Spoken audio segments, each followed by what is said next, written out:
I want to tell you about my toys. My toys, in fact, live on some shelves upstairs in my spare bedroom.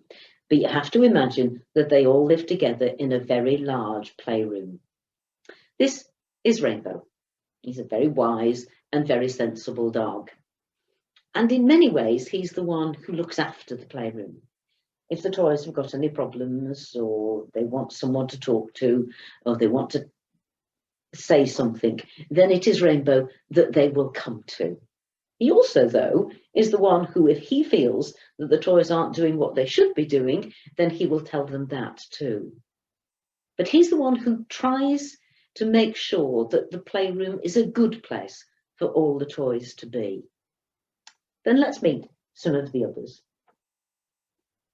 This little Warren, very insecure little mouse. He's lovely, but he struggles with his lessons. He struggles with reading and writing, but he's lovely. Then here is Matilda. Matilda is the sort of kind of busy one in the playroom. She organises the kitchen. She does some of the cooking. She makes the rotas for the other toys, because they all have to help with setting tables, washing up, clearing away.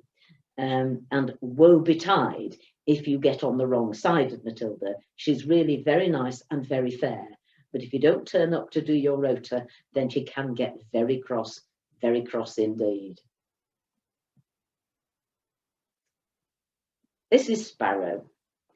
Sparrow is very elderly, and because he's an aeroplane, then he's actually been all over the world and has lots of stories to tell. The toys love hearing his stories. He does tend to tell them the same story over and over again, but they don't mind, because they like Sparrow and they like listening to him. This is Di the duck. The toys don't have much money. They have some pocket money, but that is about all. Whereas Di the duck has more money than the others, because he has a rich uncle who sends him money. So the toys like going out with Di, because if they go down to the shops, then Di will usually treat them to some sweets, some crisps, or an ice cream. I want to say that the toys like Di. They like what he can buy them, and that isn't always a good thing.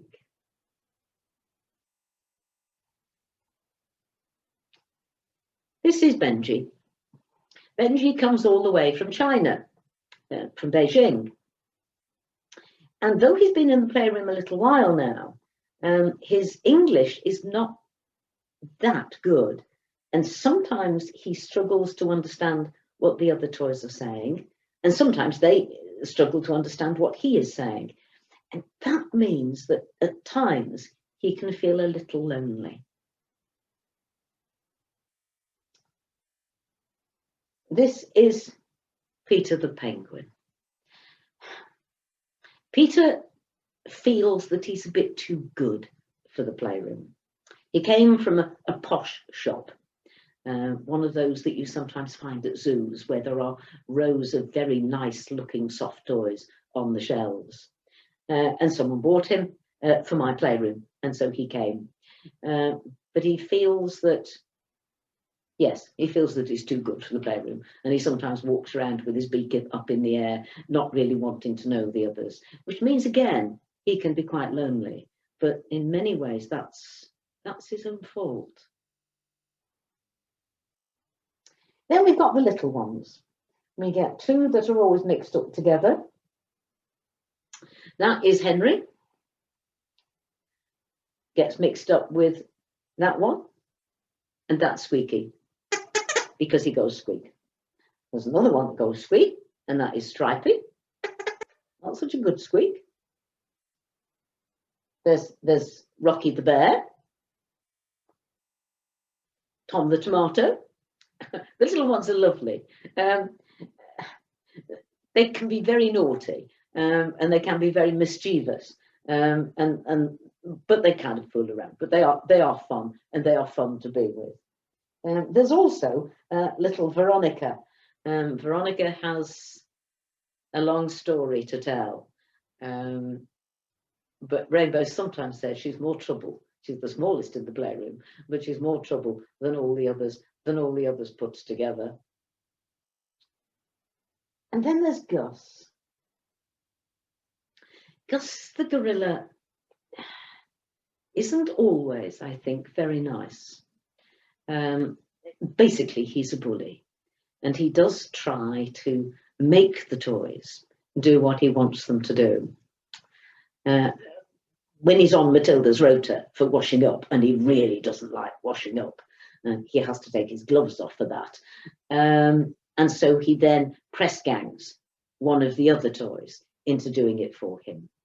Rainbow has worked very, very hard at trying to get Gus to see that that isn't the way that you do it.